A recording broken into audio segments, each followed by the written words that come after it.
अब आज हमें कौन सा पढ़ना था? ओलिगोसैकेराइड भी पढ़ाए थे ना, ओलिगोसैकेराइड भी पढ़ाए थे। ओलिगोसैकेराइड में क्या क्या पढ़ाए थे बताओ? ग्लूकोज प्लस फ्रक्टोज, पहला तो ये पढ़ाया था। ग्लूकोज प्लस फ्रक्टोज ये क्या बनाता है? सुक्रोज बनाता है, ठीक है। ग्लूकोज प्लस ग्लूकोज क्या बनाता है? ये होमवर्क था। क्या बनाता है? माल्टोज बनाता है, ठीक है। तो ये तीसरे नंबर पे लिख लेना ग्लूकोज। ये क्वेश्चन पूछा जाता है, ग्लूकोज प्लस ग्लूकोज वह कौन सी शर्करा है जो दो ग्लूकोज के मिलने पर बनती है, दो ग्लूकोज शर्करा को जोड़ने पर बनाई जाती है? तो उत्तर क्या होगा? माल्टोज। क्या उत्तर होगा? माल्टोज, ठीक है। और ये माल्टोज किसमें ज्यादा होता है? चावल के उबले हुए पानी में। कहाँ होता है? चावल के उबले हुए पानी में, चावल के उबले हुए पानी में। अरे याद हो जाएगा? कोई डाउट है क्या यहाँ तक? क्लियर है नहीं? ठीक है। ये बात भी मैंने आपको कल क्लियर कर दी थी, है ना, कि ये आपको कंफ्यूजन नहीं होना चाहिए कि सर सबसे छोटी इकाई तो हम ग्लूकोज को बोल रहे हैं, लेकिन पेंटोज भी होता है, ट्रायोज भी होता है, टेट्रोज भी होता है, ठीक है। तो वो सबसे छोटा होना चाहिए। तो ये आप अगर केमिस्ट्री से मैं आपको रिलेशन करके बताऊं तो हम सबसे छोटी इकाई किसको बोलते हैं? परमाणु को बोलते हैं। तो सबसे छोटी इकाई इसलिए बोला जाता है क्योंकि उसको जोड़ने पे कुछ दूसरी चीज बनाई जा सकती है।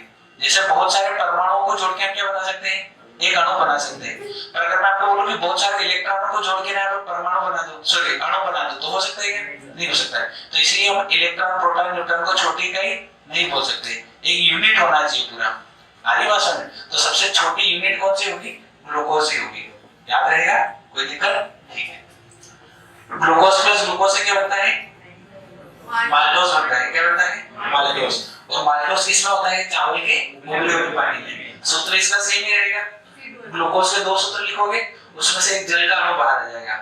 अच्छा, ये जो तीनों हमने नाम लिखे, ये कौन से सैकेराइड होंगे? डाइसैकेराइड होंगे, ट्राई होंगे, टेट्रा होंगे? कौन से होंगे? डाइसैकेराइड। ये सारे क्या है? क्योंकि इनमें कितनी शुगर है? दो शुगर है। क्लियर है? ठीक है। तो एग्जाम में जो पूछा जाता है वो केवल दो शुगर का ही पूछा जाता है। ऐसे होते तो आगे अगर आप बीएससी एमएससी में पढ़ना हो तो सारे पढ़ने पड़ते हैं, ठीक है, कि ट्राइसैकेराइड क्या होगा, टेट्रासैकेराइड क्या होगा, बाकी वो अपने काम के लिए, ठीक है। फिर भी एक हाथ में लिखा देता हूं। यहां तक समझ में आ गया था? ठीक है। अब चौथा लिखना, glucose glucose plus fructose plus galactose galactose, ठीक है। अगर मैं आपको बोलूं कि इन तीन को जोड़ के कोई बनाया जाएगा तो वो कौन सा होगा बताओ? ट्राइसैकेराइड होगा कि डाइसैकेराइड होगा?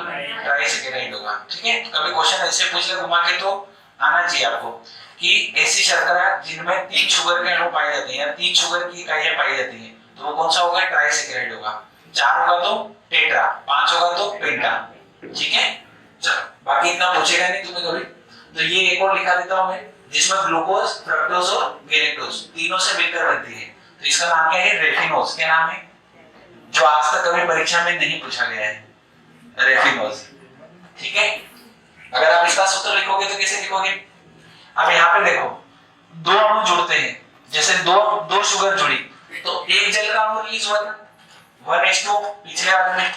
तो मान लो ये दोनों जुड़े, फिर ये जुड़ेगा, तो इसमें टोटल कितने जल के अणु बाहर आ जाएंगे?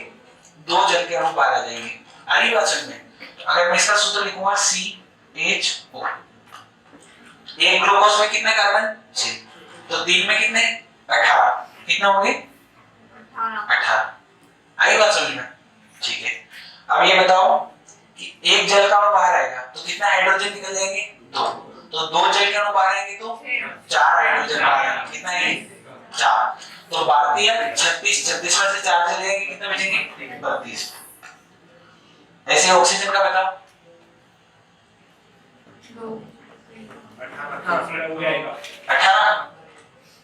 18 की 16, 18 की 16 आएगा, ठीक है। तो इसका फॉर्मूला बन गया। अरे समझ में आया? जैसे आप यहाँ पे 3C6H12O6, ठीक है। तो इनको जब आप 3 बार जोड़ोगे, कितनी बार जोड़ोगे? तो जब भी अणु जुड़ते हैं कोई भी, तो उसमें क्या होता है? कुछ ऊर्जा मुक्त होती है, ठीक है। तो दो जल के अणु बाहर आ जाएंगे। तो दो जल के अणु बाहर आने का मतलब है कि 2H2O बाहर निकलेगा, ठीक है। तो 4 हाइड्रोजन निकल गए। तो जब मैं इन तीनों को जोड़ूंगा तो 12 दूनी 24 भारतीय 36 हाइड्रोजन है। 36 में से 4 हट जाएंगे तो बचेंगे कितने? 32। 6 6 12 6 दिया 18। 18 में से 2 ऑक्सीजन हट गए तो बचे कितने? 16। तो ये इसका सूत्र है किसका? रेफिनोज का। क्योंकि रेफिनोज बनेगा तो ये तीनों आपस में जुड़ेंगे और जब ये तीनों जुड़ेंगे तो यहाँ से 2 जल के अणु बाहर निकल जाएंगे। समझ में आया यहाँ तक? कोई डाउट? क्लियर है? ठीक है। तो ये सारे आपको याद होने चाहिए कि मोनोसेकेराइड के उदाहरण क्या-क्या हैं, ठीक है। ओलिगोसेकेराइड के उदाहरण क्या-क्या हैं, ठीक है ना। इनसे क्वेश्चन कैसे बनते हो तो मैंने तुम्हें कल क्वेश्चन दिए ही थे, ठीक है। छोटी-छोटी बातों से ही क्वेश्चन ज्यादातर आते हैं। जैसे न्यूरॉन का क्वेश्चन डाला था मैंने कि न्यूरॉन के जंक्शन को क्या कहा जाता है, ठीक है। अब उस क्वेश्चन को 1000 तरह से घुमा के पूछा, आंसर सेम ही रहेगा। आ गई बात समझ में? ठीक है। क्या कहते हैं? सिनेप्स, ठीक है। ये क्वेश्चन मैंने कल डाला था आपके टेस्ट में। ये बात आई समझ में? कोई डाउट यहाँ तक? ठीक है। अब लास्ट हमारा कौन सा बचा है? लास्ट कौन सा बचा है? पॉलीसेकेराइड। लास्ट कौन सा बचा है? पॉलीसेकेराइड। अब इसमें कितनी शुगर होती है?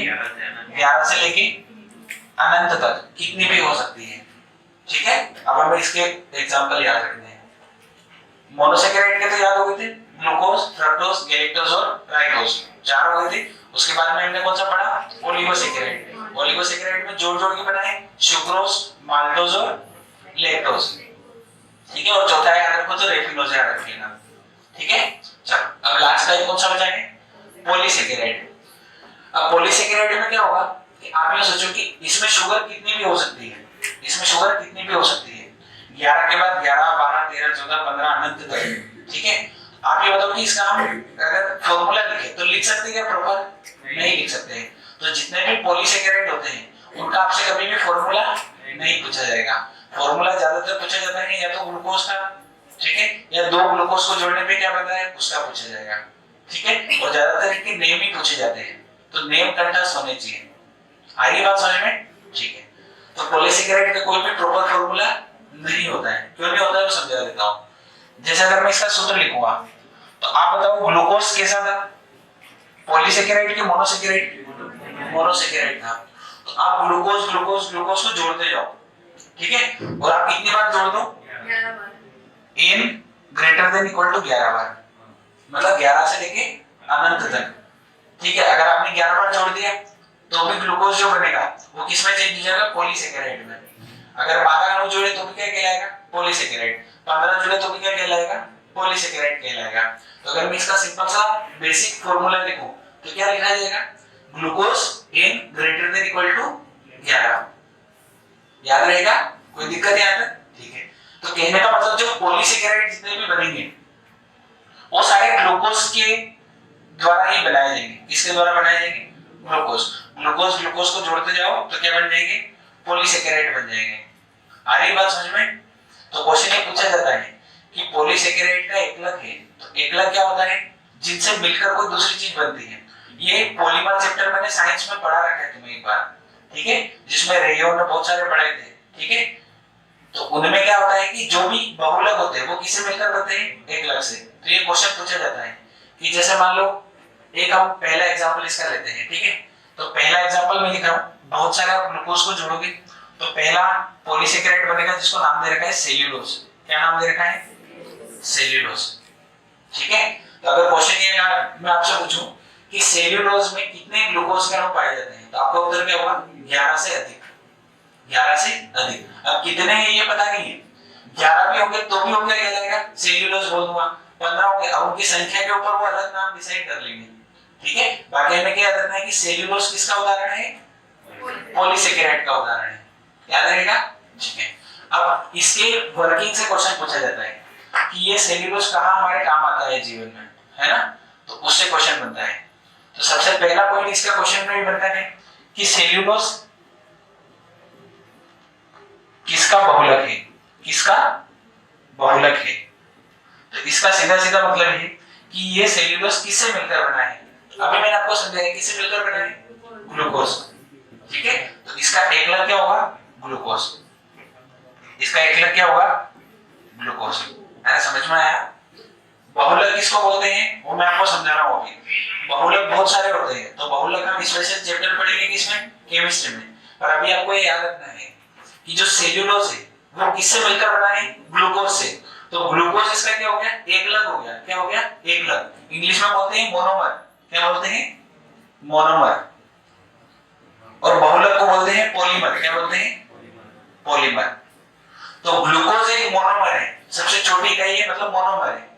और इस ग्लूकोज को जोड़ते जाएंगे तो क्या बन जाएगा? सेल्यूलोज बन जाएगा। तो सेल्यूलोज एक क्या है? पॉलीमर है। तो सेल्यूलोज किसका पॉलीमर है? ग्लूकोज का, क्योंकि ग्लूकोज से क्या बन रहा है? सेल्यूलोज बन रहा है। तो अगर आपसे ये क्वेश्चन कम से कम नहीं मानो तो 25 बार पूछा गया होगा हर एक अलग-अलग एग्जाम में। ठीक है, जो आप किसी भी किताब में देखोगे तो ये क्वेश्चन आपको मिलेगा ही मिलेगा इस चैप्टर से। तो ये आपको कंटेस्ट होना चाहिए कि सेल्यूलोज का एकलक है। इसका एकलक कौन है? इसका ग्लूकोज। ये इसी क्वेश्चन को मैं घुमा के बोलूं तो सेल्यूलोज किसका बहुलक है? तो भी क्या उत्तर होगा? ग्लूकोज। समझ में आया? ठीक है। क्यों है इसका? क्योंकि इससे ही मिलकर ये बना हुआ होता है। याद रहेगा? ठीक है। सेल्यूलोज किसका उदाहरण है? पॉलीसेकेराइड। कौन से प्रकार के कार्बोहाइड्रेट है? पॉलीसेकेराइड उदाहरण। ठीक है, क्लियर है? ठीक है। अब और भी कुछ उपयोग में आता होगा सेल्यूलोज कि नहीं आता है? चलो बताओ, आता होगा। सेल्यूलोज और किस काम में आता होगा? बताओ बताओ। कहीं तो पढ़ा होगा तुमने? नहीं पढ़ा? चलो, तो पहला हम कौन सा पढ़ रहे हैं? सेल्यूलोज पढ़ रहे हैं। कौन सा पढ़ रहे हैं? सेल्यूलोज। चलो, तो अब इसके बारे में कोई बातें मत करो। अब इसके बारे में हमें कौन कौन सी बातें याद रखनी है? पहला, इसका एकलक याद रखना है। क्या याद रखना है? इसका एकलक। इसका एकलक कौन है? ग्लूकोज है। कौन है? ग्लूकोज है। अब दूसरा, ओए चुप मतलब चुप बैठे रहो, है ना? चलो, मेरा मूड क्या अच्छा है, तुम खराब मत करो। आई बात समझ में? यार ठीक है। अब दूसरा क्या है कि जितने भी पेड़ पौधे होते हैं तो पेड़ पौधों के अंदर भी सेल होते हैं। जैसे हमारे अंदर पूरी बॉडी में क्या है? सेल ही सेल है। और सेल से ही मिलकर क्या बनी हुई है? मेरी पूरी बॉडी बनी हुई है। ठीक है, सेल से टिश्यू बनते हैं, टिश्यू से ऑर्गन बनता है, वो सारी चीजें। तो सेम किसमें चलता है? पेड़ पौधों में चलता है। अब पेड़ पौधों में जितने भी सेल होते हैं तो सेल में क्या होता है? क्या ऐसा नहीं कि ये सेल है, सेल के अंदर भी बहुत सारी चीजें होती है। वो हम जब सेल चैप्टर पढ़ेंगे तो ऑटोमेटिक समझ में आएगा। तो उस सेल की जो बाहरी परत होती है, बाहरी दीवार होती है, वो भी किसकी बनी होती है? सेल्यूलोज की बनी होती है। किसकी बनी होती है? सेल्यूलोज। इसी कारण से इनको क्या बोला जाता है? प्लांट कार्बोहाइड्रेट बोला जाता है। क्या बोला जाता है? Plant carbohydrate. सर ये पेड़ को कागज बनाने का काम है? हाँ, बता रहा हूँ सारी बातें, है ना? पौधों का कार्बोहाइड्रेट, पेड़ पौधों का कार्बोहाइड्रेट। ठीक है, अगर आपसे क्वेश्चन पूछा जाएगा वह कौन सा कार्बोहाइड्रेट है जिसे प्लांट कार्बोहाइड्रेट भी कहा जाता है, तो क्या उत्तर होगा? सेल्यूलोज। ऐसा क्यों कह रहे हैं? क्योंकि पूरे पेड़ पौधे में सबसे ज्यादा क्या है? मतलब पूरा पेड़ पौधे सेल से बना हुआ है। और सेल की हर एक परत में क्या है? जैसे मान लो ये एक सेल है उसका, तो इस सेल की जो बाहरी दीवार होगी इसको बोलते हैं सेल वॉल। क्या बोलते हैं? Cell wall. हिंदी में बोलते हैं कोशिका भित्ति। क्या बोलते हैं? कोशिका भित्ति। तो कोशिका भित्ति किसकी बनी होती है? सेल्यूलोज की बनी होती है। तो ये भी क्वेश्चन पूछा जाता है कि जो पेड़ पौधों की सेल वॉल है वो किसकी बनी होती है? तो आपका उत्तर क्या होगा? सेल्यूलोज की बनी होती है। किसकी बनी होती है? सेल्यूलोज की। हिंदी में क्या बोलेंगे? कोशिका भित्ति। अरे क्लियर है तीनों बातें? तीनों बातें क्लियर है? ठीक है। पहला पॉइंट क्या याद रखना है? इसका एकलक कौन है? तो कौन है? ग्लूकोज है। दूसरा, इसको क्या कहा जाता है? प्लांट कार्बोहाइड्रेट कहा जाता है। प्लांट कार्बोहाइड्रेट क्यों कहा जाता है? क्योंकि जो प्लांट्स की सेल वॉल होती है वो किसकी बनी होती है? सेल्यूलोज की बनी होती है। समझ में आया? ठीक है। अब आप ये बताओ कि पूरी दुनिया में लोगों से ज्यादा भी पेड़ पौधे हैं, है कि नहीं है? ठीक है, तो अगर हमसे ज्यादा पेड़ पौधे हैं और हर एक पेड़ में सेल है, भाई सेल है तभी तो पेड़ पौधे हैं, तो हर एक में सेल है और उन सब सेल की जो कोशिका भित्ति है वो किसकी बनी हुई है? सेल्यूलोज की। इसका मतलब अगर मैं बोलूं कि पूरी पृथ्वी में सबसे ज्यादा कौन सा कार्बोहाइड्रेट पाया जाता है, तो कौन सा पाया जाता है? सेल्यूलोज। समझ में आया? तो अगर मैं आपको इसमें चौथा पॉइंट पढ़ाऊंगा तो क्या होगा वो बताओ? हाँ, सबसे ज्यादा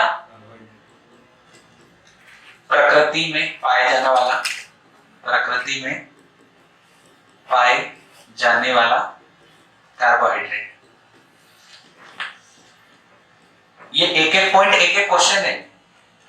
जो यहाँ पे 4 पॉइंट लिखे ना, तो ये चारों क्वेश्चन है और चारों पूछे गए हैं कोई ना कोई एग्जाम में। तो ये चारों अपने को कंटेक्स्ट याद होने चाहिए। किससे रिलेटेड? सेल्यूलोज से रिलेटेड। समझ में आया बात? ठीक है। सेल वॉल वाला पॉइंट मेन है। और ये सबसे ज्यादा प्रकृति में कौन सा कार्बोहाइड्रेट पाया जाता है? सेल्यूलोज। और प्रकृति में सबसे मीठा कार्बोहाइड्रेट कौन सा है? फ्रक्टोज है। ठीक है, चलो अब और क्या बातें हैं इसके बारे में बताओ, थोड़ा सोचो। जितने भी आप कॉपी पेन हम लिखते हैं, पेपर वगैरह, तो वो सारे किसके बनते हैं? पेड़ पौधों के बनते हैं। ये बात तो तुम्हें पता ही होगा। ठीक है, तो सारे पेड़ पौधे बनते हैं, मतलब इसका मतलब कागज जो है उसमें भी किसका उपयोग हो रहा है? सेल्यूलोज का। चौथा अगर मैं पांचवा अगर इसका बोलूंगा तो ये कहाँ यूज होता है? पेपर इंडस्ट्री में। कहाँ होता है? हाँ, पेपर कारखाने में। ठीक है, पेपर कारखाने में, पेपर कारखाने में, पेपर इंडस्ट्री में। यहां तक समझ में आया कि नहीं आया? क्लियर है? ठीक है, कितने पॉइंट हो गए? 5। अब छठा समझो। जो भी हम कपड़े पहनते हैं, ठीक है, तो बहुत सारे कपड़े रेयन के बने होते हैं। रेयन क्या होता है? कृत्रिम रेशा, आर्टिफिशियल फाइबर होता है रेयन। और रेयन भी एक प्रकार का क्या है? पॉलीमर है। क्या है? पॉलीमर है। तो जो रेयन होता है उसमें भी किसका यूज होता है? सेल्यूलोज का यूज होता है। ठीक है, तो ये भी क्वेश्चन पूछा जाता है। एक तरह से इनडायरेक्टली किसमें यूज हो रहा है? कपड़ों के कारखानों में। इंग्लिश में क्या बोलते हैं? Textile industry. क्या बोलते हैं? Textile industry. तो वह ये ऐसे घुमा के पूछता है, वह कौन सा कार्बोहाइड्रेट है जो पेपर उद्योग में, पेपर कारखानों में उपयोग में आता है, टेक्सटाइल कारखानों में उपयोग में आता है? ऐसे क्वेश्चन बनता है। ठीक है, वह कौन सा कार्बोहाइड्रेट है जो रेयन में पाया जाता है? ऐसे क्वेश्चन बनते हैं। ठीक है, तो रेयन में क्या पाया जाता है? सेल्यूलोज। ठीक है, तो रेयन एक बहुलक है। क्या है? बहुलक। जो इसका एकला कौन है? ग्लूकोज। तो इसका है सेल्यूलोज का। इसका एकला कौन है? सेल्यूलोज। और सेल्यूलोज का एकला कौन है? ग्लूकोज। समझ में आया? ठीक है, तो छठा पॉइंट इसमें क्या होगा? किसमें यूज होता है ये? टेक्सटाइल इंडस्ट्री में। किसमें यूज होता है? टेक्सटाइल इंडस्ट्री में। ठीक है, और टेक्सटाइल इंडस्ट्री में क्या क्या यूज होता है? रेयन यूज होता है। क्या यूज होता है? रेयन। ये रेयन क्या है? आर्टिफिशियल फाइबर, कृत्रिम रेशा। ये क्या है? कृत्रिम रेशे है। ठीक है, और इसमें रेयन में क्या पाया जाता है? सेल्यूलोज पाया जाता है। क्या पाया जाता है? सेल्यूलोज। ठीक है, तो क्वेश्चन या तो रेयन से आएगा या इससे आएगा, दोनों तरह से याद होना चाहिए। ठीक है, अगर पूछा गया कि रेयन में कौन सा कार्बोहाइड्रेट उपयोग में आता है, तो क्या? सेल्यूलोज। और टेक्सटाइल इंडस्ट्री में क्या भी कौन सा यूज हो रहा है? सेल्यूलोज यूज हो रहा है। अरे समझ में आया? ठीक है, एक और इसका बहुत इंपॉर्टेंट यूज है, वो क्या है? फार्मा इंडस्ट्री में। कहाँ यूज होता है? हाँ, जो दवाइयां बनती है, दवाइयों की जो कंपनियां होती है, उनमें भी किसका यूज होता है? सेल्यूलोज का। अब सोच के बताओ वहां पे कौन सी दवाइयां बनती होगी इससे, बताओ। सातवां इसका यूज है फार्मा इंडस्ट्री में। फार्मा इंडस्ट्री में बताओ।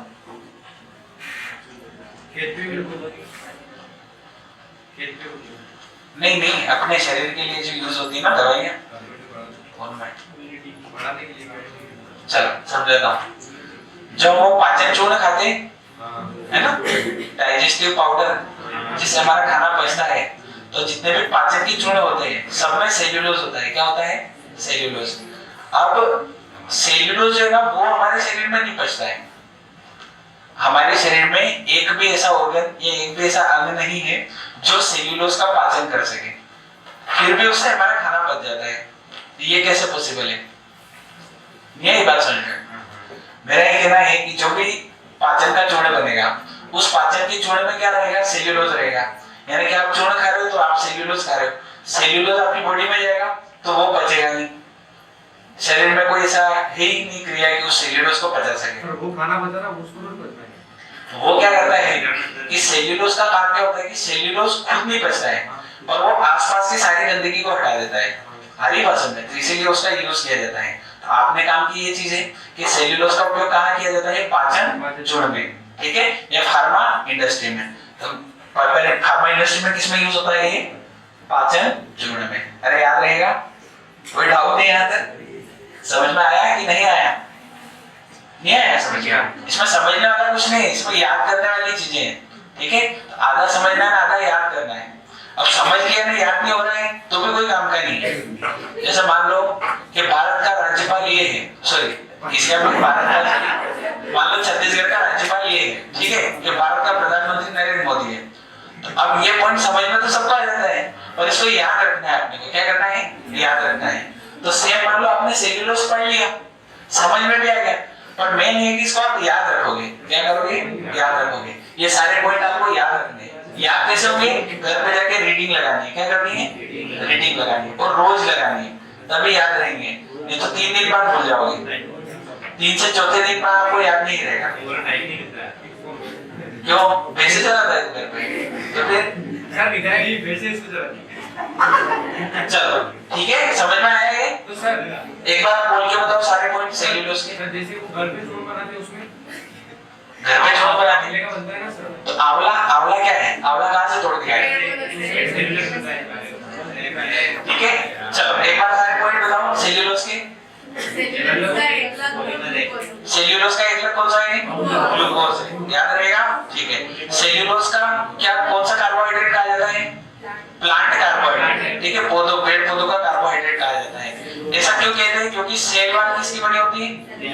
हाँ, सेल वॉल किसकी बनी होती है? सेल्यूलोज की बनी होती है। कोशिका भित्ति सेल्यूलोज की बनी होती है, इसलिए कहा जाता है। फिर चौथा पॉइंट, कहाँ यूज होता है? पेपर इंडस्ट्री में। कहाँ यूज होता है? पेपर इंडस्ट्री में, ठीक है? और टेक्सटाइल इंडस्ट्री में, और फार्मा इंडस्ट्री में। हाँ, और पृथ्वी पर सबसे ज्यादा पाए जाने वाला भी कौन सा है? कार्बोहाइड्रेट, सेल्यूलोज है, ठीक है? लिखने दो। हाँ लिखो ना, यहाँ से था ना? हाँ अरे यार नहीं थी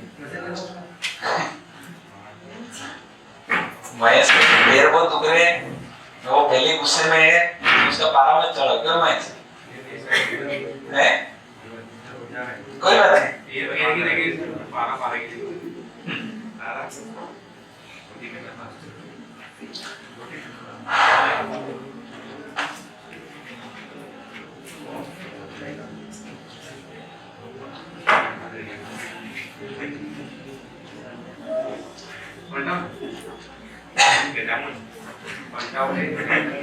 जामुन कल खाली है यार, बहुत खाली है।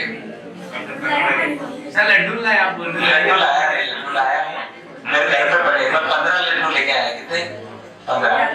तो जो टेस्ट है उसमें जो टोकर है उसको तो पूरा लड्डू दिया जाएगा, मैं बाकी को बस थोड़ी थोड़ी। हाँ, ये कल ज्यादा खा लिया है। कल मतलब आइटम भी ज्यादा थे ना यार, इसलिए। सर आइटम सावली की जगह सीधे होटल में कुछ दे दिया। कौन से होटल में? मैंने गए थे कल पार्टी करने। नहीं तो सावलिया जी होटल में थे। नहीं यहाँ पे थे ना, पार्टी तो यहाँ सावलिया जी थे। हम, मैं थोड़ी ना था, ये तो स्टाफ के लिए थे केवल। आप थे फोटो निकाला। अरे यहाँ नहीं था यार, किसी बात नहीं था। दिन भर सावलिया जी था। अच्छा यार, यहाँ तो केवल स्टाफ वालों को था, भारत में।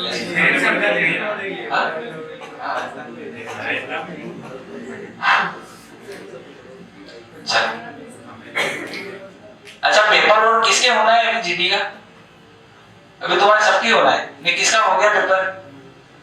कैसे क्या गया तुम्हारा पेपर? बढ़िया गया, फर्स्ट क्लास। कितने करके आया रवि? 58 करके आया। 58 ही सही है, उसमें गलत हो सकते हैं। कितने तुकी कितने लगाए बता? 4 68 करके आया। निसारी तुके कितने सही? कितने होगी? 5 मतलब 63 सही करोगे। अरे सर अगर 63 सही कर लिया तेरा सिलेक्शन पक्का है, तो आज से रनिंग चालू कर। मतलब वैसे ही 5 किलोमीटर वाली।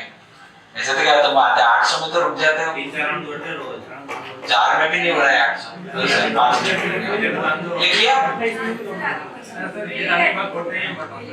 चलो ठीक है सर, एक और पेज था। अरे 2 ही थे यार, एक ये पेज था और एक ये पेज था, 2 ही पेज था। कहाँ है? अच्छा, एक स्टेप आगे था। मतलब आंसर दो तो नहीं दो अभी तो आप कह रहे कि अच्छा ऑप्शन है तुम्हारे पास 10-20 फरवरी से शायद पेपर है तो हमारे ना लिख वाले ओके बोलो 5 नंबर से बोल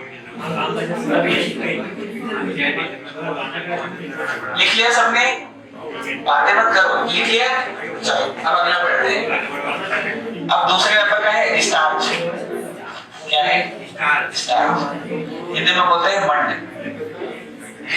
चलो अब आप ये बताओ कि जो भी पेड़ पौधे खाना बनाते हैं वो किसके रूप में बनाते हैं जो लिखा हुआ वो सत्य नहीं होता है हमेशा जो भी खाना बनाते हैं वो किसके रूप में बनाते हैं ग्लूकोज के रूप में बनाते हैं किसके रूप में बनाते हैं हाँ किसकी उपस्थिति में सनलाइट की उपस्थिति में खाना बनाते हैं तो अब मान लो कि पेड़ पौधे ने खाना बनाया है अब उनको उतने खाने की जरूरत ही नहीं है ना जितना उन्होंने खाना बनाया है उतने की जरूरत ही नहीं है तो फिर वो खाने को स्टोर करेंगे तो किस रूप में स्टोर करते हैं तो स्टार्च के रूप में स्टोर करते हैं किसके रूप में स्टोर करते हैं हाँ तो अगर आपसे क्वेश्चन पूछा जाएगा कि पेड़ पौधे अपना भोजन संचित किसके रूप में करते हैं तो क्या उत्तर होगा हाँ और किसके रूप में बनाते हैं ग्लूकोज के रूप में बनाते हैं ठीक है इकट्ठा जो बच गया उसको इकट्ठा रखेंगे तो इकट्ठा किसके रूप में करेंगे स्टार्च के रूप में तो जैसे जो भी पेड़ पौधे हैं हम भी जो खाना खाते हैं तो एक तरह से कहां से जो भी छोटे पेड़ पौधे वहां से उगते हैं वही खा रहे हैं हम सब हरी वर्षन में तो जितनी भी रोटियां वगैरह हम खाते हैं तो सब में क्या होता है स्टार्च होता है क्या होता है स्टार्च वो हमारी बॉडी में जाता है फिर वो ग्लूकोज में टूटता है किसमें टूटता है ग्लूकोज में टूटता है और वहां से हमें एनर्जी मिलती है याद रहेगा कोई डाउट यहां तक ठीक है तो स्टार्च से एक ही क्वेश्चन बनता है वो क्वेश्चन मैंने आपको बता दिया वो लिखो आप मैं बोल रहा हूं सभी पेड़ पौधे अपना खाना पहले तो भी कार्बोहाइड्रेट सबसे बाद या अगर तो भी अरे कार्बोहाइड्रेट ही पढ़ रहे हैं उसका तीसरा टाइप पढ़ रहे हैं पॉलीसेकेराइड पॉलीसेकेराइड में सेकंड वाला है ना ठीक है ये जैसे इक्वेशन लिखो तो ऐसे लिख सकते हो 6CO2 + 6H2O ठीक है यहाँ से वो बना लेगा C6H12O6 ठीक है वैसे इक्वेशन तो कोई आपसे पूछने नहीं वाला है बाकी समझने के लिए ठीक है तो जो भी स्टार्च है स्टार्च का मेन काम क्या है स्टार्च के रूप में भोजन संचित होता है ना पेड़ पौधे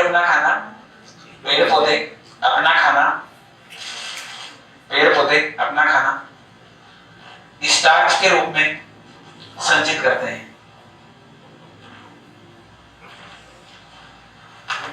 पेड़ पौधे अपना खाना स्टार्च के रूप में संचित करते हैं ठीक है तो जैसे एग्जांपल मान लो कि चावल हो गए ठीक है गेहूं हो गए मक्का हो गया तो इन सब में किसकी मात्रा होगी सबसे ज्यादा स्टार्च की मात्रा होगी ठीक है आप ये बताओ कि हम सबसे ज्यादा क्या खाते हैं रोटी खाते हैं ठीक है तो अगर मैं आपसे क्वेश्चन पूछूं मानव द्वारा खाया जाने वाला सबसे ज्यादा कार्बोहाइड्रेट स्टार्च क्या होगा स्टार्च अरे भाई तुम डायरेक्ट तुम ग्लूकोज थोड़ी ना खाते हो तुम पहले क्या खाते हो रोटी खाते हो फिर रोटी टूटता है ग्लूकोज में ठीक है और उससे हमें एनर्जी मिलती है अरे बस तो रोटी ग्लूकोज से टूटेगा तो आपने तो रोटी खाई ना तो रोटी में क्या है स्टार्च है रोटी में क्या है स्टार्च है आप सबसे ज्यादा क्या खा रहे हो स्टार्च अगर आपसे क्वेश्चन पूछा जाएगा मानव द्वारा खाए जाने वाला सबसे ज्यादा कार्बोहाइड्रेट तो उत्तर क्या होगा स्टार्च है ना तो स्टार्च से ये क्वेश्चन भी पूछा जाता है क्या पूछा जाता है मानव द्वारा खाया जाने वाला सबसे ज्यादा कार्बोहाइड्रेट याद रहेगा ठीक है सबसे ज्यादा मीठा कार्बोहाइड्रेट वो याद रखना है ठीक है प्रकृति में पाए जाने वाला सबसे ज्यादा कार्बोहाइड्रेट ये क्वेश्चन याद रखना है मानव द्वारा खाए जाने वाला सबसे ज्यादा कार्बोहाइड्रेट ये याद रखना है ऐसे क्वेश्चन याद रखने हैं क्लियर है बात कोई डाउट यहाँ तक ठीक है तो समझ में आ गया ये स्टार्च इसका एग्जांपल है पॉलीसेकेराइड का तो अगर क्वेश्चन पूछा जाएगा कि स्टार्च एक प्रकार का कार्बोहाइड्रेट है मोनोसेकेराइड ओलिगोसेकेराइड डाइसेकेराइड पॉलीसेकेराइड ऐसे ऑप्शन आते हैं तो उत्तर क्या होगा पॉलीसेकेराइड ठीक है और इससे पहले वाला कौन सा पढ़ा सेल्यूलोज तो सेल्यूलोज भी कौन सा है पॉलीसेकेराइड फ्रक्टोज कौन सा है डाइसेकेराइड है। सुक्रोज कौन सा है? डाइसेकेराइड या ओलिगोसेकेराइड है। ठीक है, ये क्वेश्चन बनते हैं, याद रहेगा, कोई दिक्कत यहाँ तक? ठीक है, तो दूसरा एग्जांपल क्या था? स्टार्च। ठीक, अब तीसरा है इसका काइटिन। क्या नाम है इसका? काइटिन। अरे तीन है काइटिन। ठीक है, चलो अब ये कहाँ होता है? जो भी मच्छर वगैरह देखे तुमने, चींटियां देखी, कॉकरोच देखे, तो कॉकरोच जो लेते हैं, कॉकरोच ऊपर से चमकते हैं वो थोड़े, है ना? हाँ, तो जो जितने भी ये कीड़े मकोड़े होते हैं, ठीक है, चींटी, मच्छर, कीड़े मकोड़े जितने भी होते हैं, ठीक है, कॉकरोच सब आ गए, तो इनके सबकी जो बाहरी परत होती है, अपर लेयर, सबसे बाहरी परत, वो किसकी बनी होती है? काइटिन की बनी होती है। किसकी बनी होती है? काइटिन। तो ये क्वेश्चन पूछा जाता है, मच्छरों की सबसे बाहरी परत किस कार्बोहाइड्रेट द्वारा बनी होती है? क्या उत्तर होगा? काइटिन। याद रहेगा? ठीक है, पहला पॉइंट तो हमें याद रखना है। क्या याद रखना है? Upper layer of insects. ठीक है, कीड़े मकोड़ों की सबसे बाहरी परत काइटिन की बनी होती है। हिंदी में लिखना हो तो ऐसे लिख सकते हैं, कीड़े मकोड़े की सबसे बाहरी परत काइटिन की बनी होती है। याद रहेगा? कोई दिक्कत? ठीक है, दूसरा, मशरूम देखी तुमने? मशरूम क्या कैसी दिखती है मशरूम?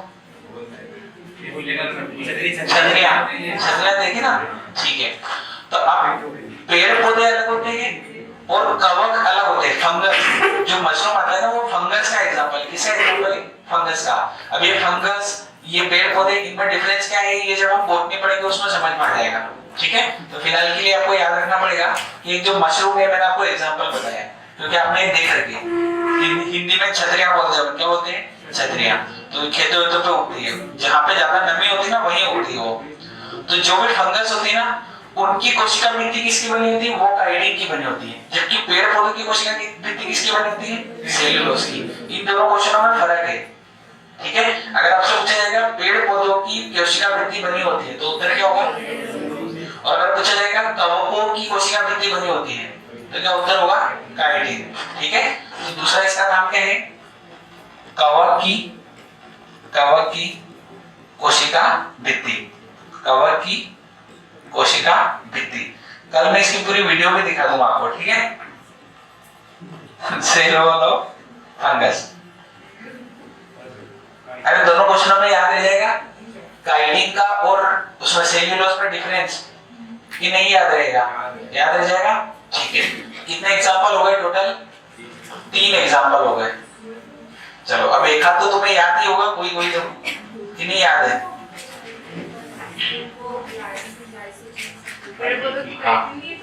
एक मैंने तुम्हें पढ़ा रखा है इसलिए पूछ रहा हूँ। एक ऐसा कार्बोहाइड्रेट है जो मैंने तुम्हें पढ़ा रखा है। ये तीनों तो याद रहेंगे ना? ठीक है, एक बार और वापस रिपीट करा देता हूँ। पहला हमने कौन सा पढ़ा? सेल्यूलोज पढ़ा। उसके बाद दूसरा कौन सा पढ़ा? स्टार्च पढ़ा। और तीसरा कौन सा पढ़ा? काइटिन पढ़ा। तो तीनों से इनके पॉइंट याद होने चाहिए विशेषकर।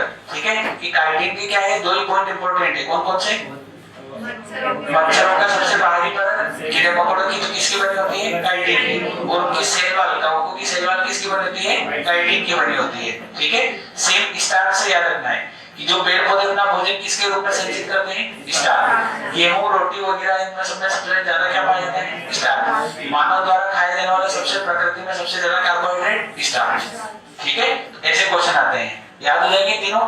ठीक है, अब चौथा है ग्लाइकोजन।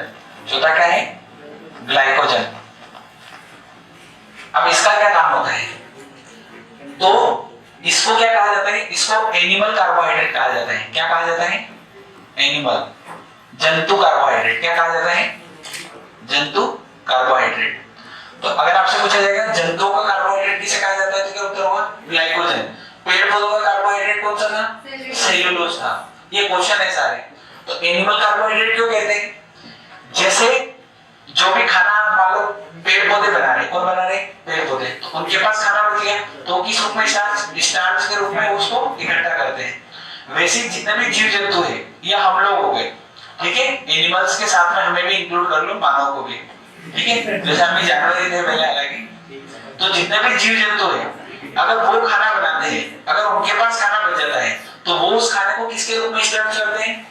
ग्लाइकोजन के रूप में स्टोर करते हैं। अगली बात समझ में, तो हम जो खाना हमारे पास, मान लो जो खाना बना, और ये एक तरह से क्या हो गया कि मैंने आपको समझाया था कि ग्लूकोज है वो फैट में कन्वर्ट होता है। ग्लूकोज किस में कन्वर्ट होता है? फैट में। और ये कन्वर्ट कौन करता है? ये भी सिखाया था। तो एक तरह से मान लो कि ग्लूकोज फैट में कन्वर्ट होगा, उससे पहले की स्टेज कौन सी होगी? तो वो ग्लाइकोजन वाली होगी। कौन सी होगी? अगली बात समझ, ग्लूकोज फैट में कन्वर्ट होने से पहले किस में कन्वर्ट होगा? ग्लाइकोजन में कन्वर्ट होगा। और ये ग्लाइकोजन इकट्ठा कहाँ होता है हमारी बॉडी में? तो ये होता है लीवर। कहाँ होता है? लीवर के पास, यकृत। तो एक्स्ट्रा ग्लूकोज हमारी बॉडी का कहाँ संचित होता है? लीवर के पास संचित होता है। ये क्वेश्चन में पूछा हुआ है। एक्स्ट्रा ग्लूकोज बोलो या ग्लाइकोजन बोलो, दोनों बात एक ही है। मान लो हमने खाना खाया है और हमारी बॉडी में मान लो कि मुझे 5 ग्लूकोज की जरूरत है। कितने? 5 यूनिट ग्लूकोज चाहिए। और मैंने जो खाना खाया उससे जो ग्लूकोज बना वो 10 यूनिट बन गया। कितना बन गया? तो 5 तो काम आ जाएगा, और बाकी 5 का क्या होगा? तो 5 पहले किसमें कन्वर्ट होगा? ग्लाइकोजन में।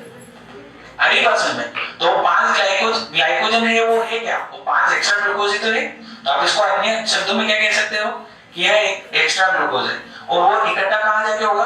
लीवर के पास में। तो अगर आपसे पूछा जाएगा कि ग्लाइकोजन हमारी बॉडी में कहां इकट्ठा होता है? लीवर के पास। इकट्ठा को संचित बोलते हैं। क्या बोलते हैं? संचित। तो एक्स्ट्रा ग्लाइकोजन कहां स्टोर होता है? लीवर में। ये याद रहेगा। दूसरा, जो बचा हुआ भोजन वो भी किसमें रहेगा? ग्लाइकोजन में रहेगा। ठीक है, और इसको मेनली क्या बोला जाता है? Animal carbohydrate. जितने भी जीव जंतु हैं उनमें यह प्रक्रिया होती है। क्लियर है? विदाउट? ठीक है। अब लास्ट इसमें बचा है, और याद करो जब मैंने आपको ब्लड चैप्टर पढ़ाया था तो उसमें भी पढ़ाया था हिपेरिन। हिपेरिन पढ़ाया था, ये तो याद होगा तुम्हें, है ना? रक्त का थक्का जमने में सहायक होता है। तो ये एक प्रकार का क्या था? ये वहां पे भी लिखवाया था मैंने। हाँ सॉरी, नहीं जमने देता है। ये मैं पॉइंट भूल जाता हूँ। मैं क्या बोल रहा था? ये मैंने आपको वहां पे भी लिखवाया था। क्या लिखवाया था? कि ये क्या करता है? ये एक प्रकार का क्या है? तो उसमें भी लिखा होगा कार्बोहाइड्रेट है। ये क्या है? एक प्रकार का कार्बोहाइड्रेट। लिखवाया था? कुछ याद आया कि हिपेरिन एक प्रकार का क्या है? कार्बोहाइड्रेट। ऐसे बिलिरुबिन एक प्रकार का क्या था? लवक था। ये सारी चीजें वहां पे भी लिखवाई थी। तो हिपेरिन कौन सा कार्बोहाइड्रेट है? पॉलीसेकेराइड का उदाहरण है। किसका उदाहरण है? पॉलीसेकेराइड का। इसका एक ही काम है, तुम्हें भी पता है, anti blood clotting agent. Anti blood clotting agent Hindi में क्या बोलते हैं? प्रति रक्त स्कंदन। प्रति रक्त स्कंदन। ठीक है, ये क्वेश्चन तो बहुत फेमस ही है एक तरह से। प्रति रक्त स्कंदन के रूप में हमारे शरीर में कौन काम करता है? तो कौन काम करता है? हिपेरिन। ठीक है, हिपेरिन एक प्रकार का क्या है? कार्बोहाइड्रेट है। एक प्रकार का क्या है? कार्बोहाइड्रेट है। ये पॉइंट भी याद रखना है। कौन सा कार्बोहाइड्रेट है? पॉलीसेकेराइड। ठीक है, तो ये अपना पूरा कार्बोहाइड्रेट वाला टॉपिक समाप्त हो गया है। याद हो जाएंगे सारे। ग्लूकोज क्या होता है? फ्रक्टोज क्या होता है? गैलेक्टोज क्या होता है? राइबोज क्या होता है? सुक्रोज क्या होता है? माल्टोज क्या होता है? ये सारे तुम्हें लाइन से याद होने चाहिए। इनमें कोई कंफ्यूजन होगा क्या? ठीक है, सेल्यूलोज क्या होता है? स्टार्च क्या होता है? ये सारे मैंने आपको पढ़ा दिए। अरे याद कर लोगे? ठीक है। अब कल हमें क्या पढ़ना है? कल हमें वसा के बारे में पढ़ना है। किसके बारे में पढ़ना है? वसा, फैट के बारे में। अभी टाइम बच रहा हो तो इसको पढ़ा देते थोड़ा।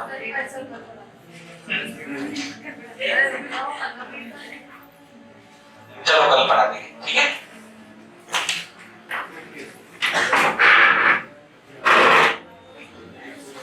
अच्छा रीजनिंग में क्या पढ़ा रहे हैं सर? अभी प्रोबेबिलिटी पढ़ा रहे हैं। हाँ वही मैं पूछ लेता हूँ। चलो बेटा तुम्हारी छुट्टी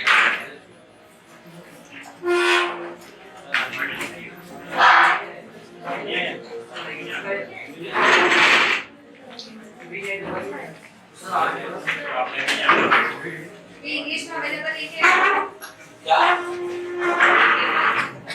पेपर है ना इंग्लिश में? अरे ये किसी और का देना नाम क्या है? जो कल बचे होंगे ना पेपर हो।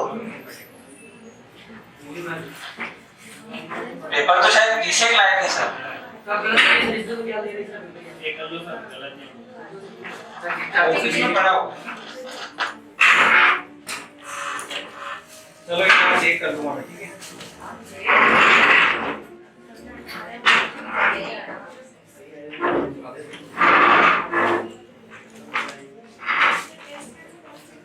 इसका टेस्ट इसके ज्यादा सही लगती है। हाँ पे आपने पहले पेज में तो सारे महेश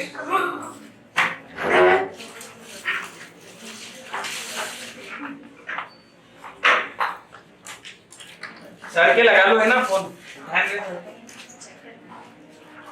मैं पीडीएफ डालूंगा, मेरे पास पीडीएफ पड़ी है। मैंने पिक ले लिया।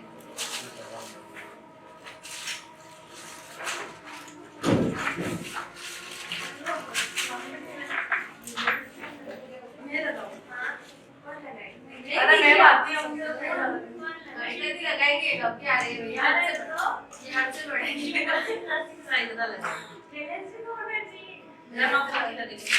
फिर वो आप मतलब पे डिग्री कोई भी लगा रहे तो वो लगाया कहाँ पे हाँ कहाँ पे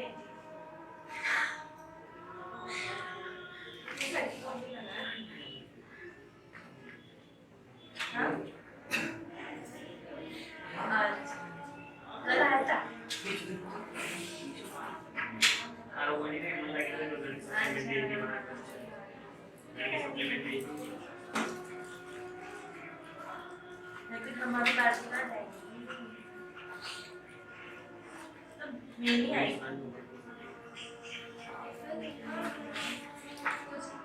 देख ले आदत तो ये है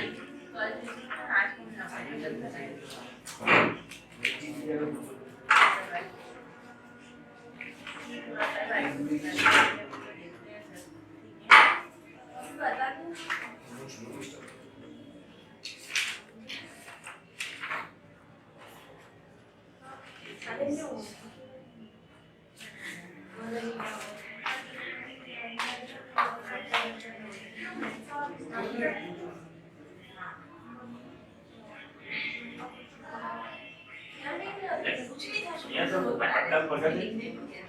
जस्ट आए थे ना मैसेज कर ये इश्यू तो वाले देगा मेरे पास यही चेक मैंने कब है? नहीं मेरे को आता है वो सर्टिफिकेट मैंने तो मेरे सारे एक बार पढ़ा था ना सारे हमको मैंने देखी डबल डबल हमारे हाँ हर बार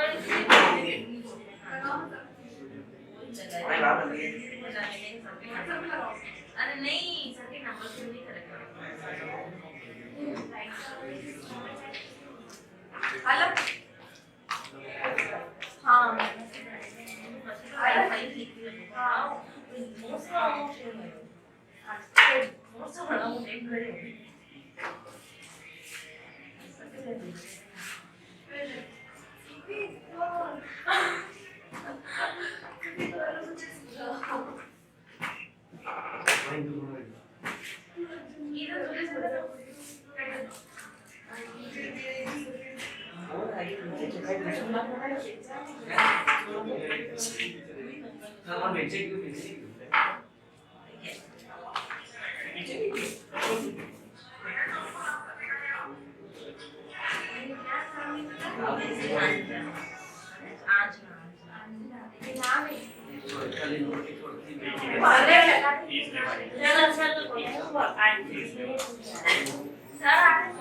अरे वाह सर तो ड्यूटी पे नहीं आ पाएंगे,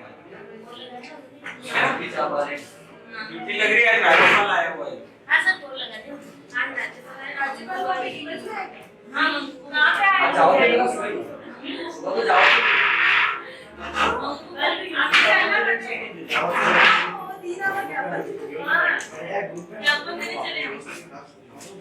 जाना अभी जाना है नहीं ना नहीं सर ने आप भी जाओ तो मन जाओ ना ये चार में ना जाओ जाने दीजिए, बिल्कुल ही निकाल देंगे। किसका बर्थडे था? बेटे तो देखिए मेरे मुझे लगने का नाम का कंप्लीट है ये बात है। खाना भी है उनके खाने के लिए कैसा खाना पड़ेगा।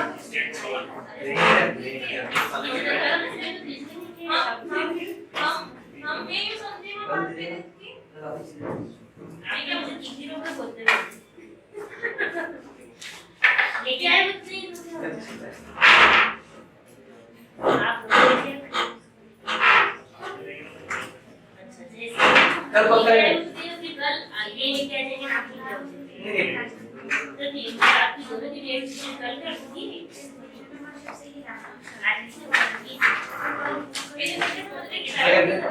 आगे बढ़ाओ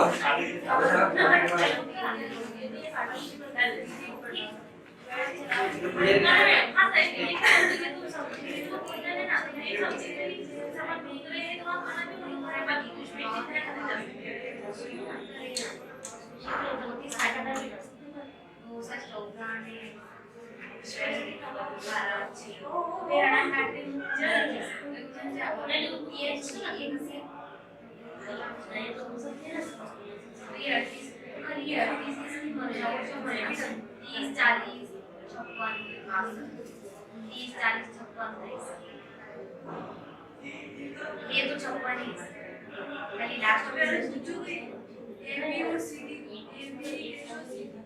ए बी सी डी नहीं जारी हो हां तो जारी हो प्लीज भी ये जारी भी बनाएगा दो दो तीन ही जारे ना ये 1000 से तो ऊपर ही हो जाएगा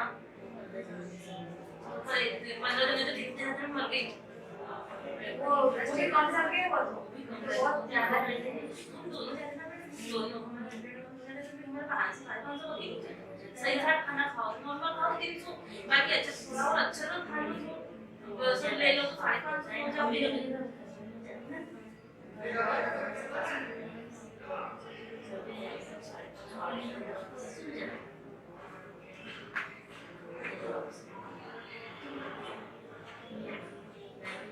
बेटा जवाई नहीं हुआ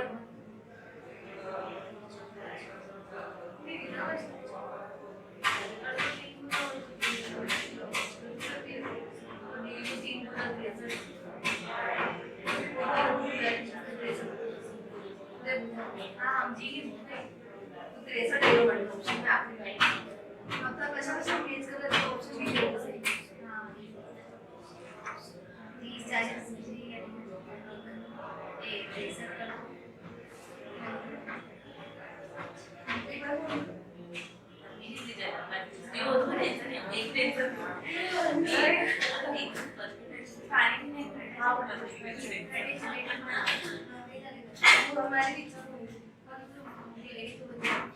सवाल करना चाहिए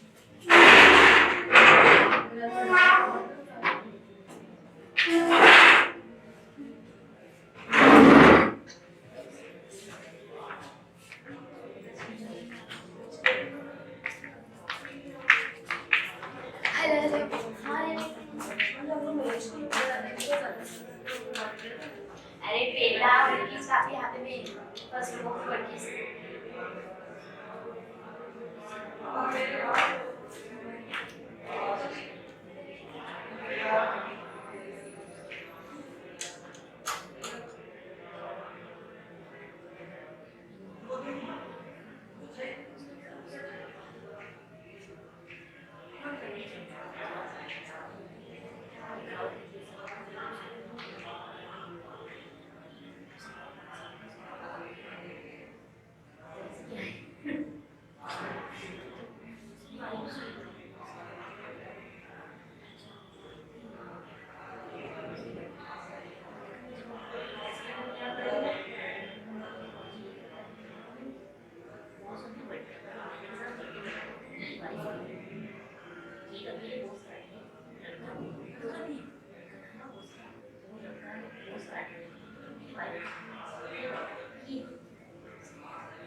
यहाँ कोई नहीं रहता यहाँ तो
मैडम वहाँ होटल ही नहीं है, पानी भी नहीं है, बहुत बढ़िया। वो तो मैं फोटो खींच रहा हूँ।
सर ने कहते अपने को अर्जुन से नहीं कहते उसमें कुछ कर बैठो करे तो बता नहीं देते याद हो कि वो सीख जाओ आप कोडिंग कोडिंग कोडिंग कोडिंग मैं सब कुछ नहीं आपको क्वालिफिकेशन चाहिए क्योंकि जब तक आपको आता है तब कोई सी कंपनी वो लोड एक बार बहुत वर्कलोड लेता है उसमें सुबह 8 से बैठे और शाम को 8 तक साढ़े 8 आने तक मेरे सर को भी वहाँ पर जिन पर लैपटॉप को प्रेशर तो आदमी चिड़चिड़ा हो जाता है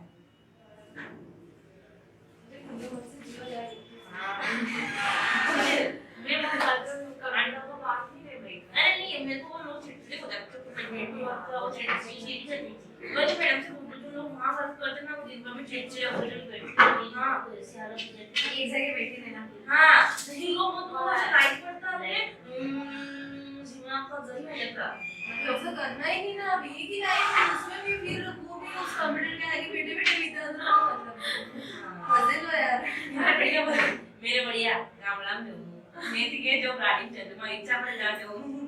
मेरी इच्छा बड़ी बदलने वाली ये बदलना है क्या मैं अपने गाँव से गाँव के लोगों से बात करो मस्त जमीन फांसी मजाक भी कर रहे थे हर कोई टाइम पास तो लगा कि टाइम पास कर हमारे उनकी सैलरी मुझे कम है 25,000 मिलते हैं उनको पर यूं वो क्या जिंदगी में दिखाई बोझ नहीं होती वो चिड़चिड़े भी नहीं होते इतना काम नहीं है तो चिड़चिड़े नहीं होते और ज्यादा काम करा आदमी तो चिड़चिड़ो भी नहीं कल आप दोनों बेटे थे ना और वो आए थे ना